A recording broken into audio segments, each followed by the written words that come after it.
Well, for more, joining us live is One Nation leader, Senator Pauline Hanson. Senator, thank you so much for joining us.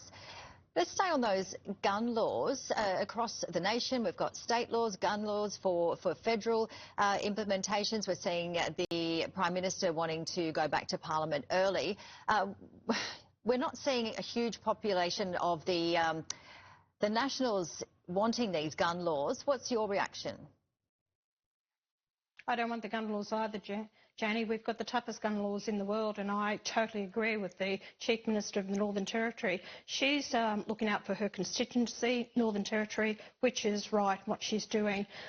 And not to be involved in this buyback, which could cost up to $1 billion in taxpayers' expenses. It doesn't matter, look, they say they're going to drop it from 6 guns to 4 guns. You can only buy 1 gun at a time. What they're not taking into consideration, which is upsetting a lot of gun owners, is that these are relics that are handed down from granddads or great-granddads, and they have it as collectors. That means they're going to have to lose their guns, and that's what's upsetting a lot of the gun owners. It's not the law-abiding Australians that have been affected here. That is going to be affected here. I think the Prime Minister has defected from the real problem that we have and what needs to be investigated. It's not about the gun laws. Yes, I'd investigate. They failed in stopping this fellow who was under radicalisation, and he was actually had a terror watch on him. He should never have been allowed to be in a house with his father who had guns. The government failed themselves, not the legal gun owners. Your population is increasing quite a lot, Senator. We've got the national survey that was published in the Daily Telegraph on the weekend from Fox and Hedgehog, provided exclusively to News Corp. It revealed that 2 million new supporters have come to you since the federal election, and support for One Nation has tripled by 21%. Why do you think that is? It's called common sense policies and how to deal with issues in Australia, and I believe that the Australian people have had enough of the major political parties. They're really feeling it tough out there, and especially the Bondi massacre was the nail in the coffin for a lot of Australians. They felt it simmering away. The anti-Semitism that was not addressed by governments, especially the federal government, to address that issue, and they want some change in this nation.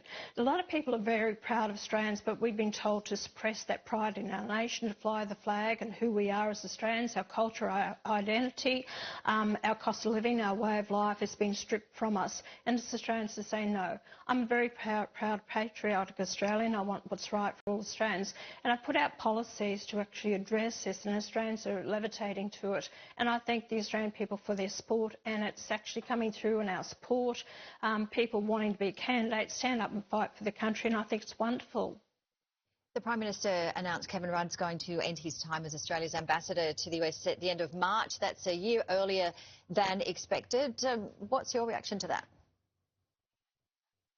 Look, I think at that meeting that they had at the White House last October was quite evident that the President gave Kevin Rudd a slap in the face, and I think that possibly over the last couple of months, has he had many invitations to the White House, it was quite evident that the President doesn't particularly like Kevin Rudd. So I'd say that Albanese's made the decision we need to get him out of there, because we need to have a working relationship with the US, and that's really up to the ambassador. And I don't believe that Kevin Rudd is the right person for that job. So it'll be interesting to see who Albanese replaces him with.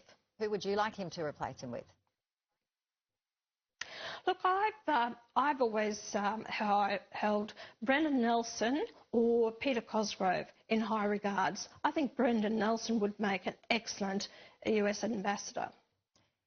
All right, Senator, before we let you go, there is another poll out today, and it's revealing young people are leading the charge against the big corporation stance on Australia Day.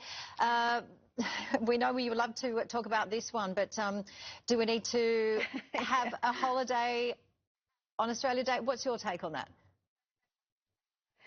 Leave it the way it is. And you know what? The young ones, I'm surprised by this. I think it's wonderful when you got, 72% of the young ones saying no, that corporations should not be changed today or giving them another day off in lieu of it, and 53% say no, it stays as Australia Day. That's fantastic to hear. Music to my ears.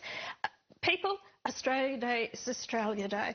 Be proud of who you are and accept that day. Where this debate goes on every year, I don't know why. I wish people would just accept it, get over it, move on and enjoy and celebrate as all Australians should. And your movie, Senator, coming out on the 26th of January still? Yes, it is. A lot of interest in it, and it will be going in theatres. It's only one off in theatres in the city. We've run out of time. I'm sorry, you have to wrap it up. Thank you so much. And thank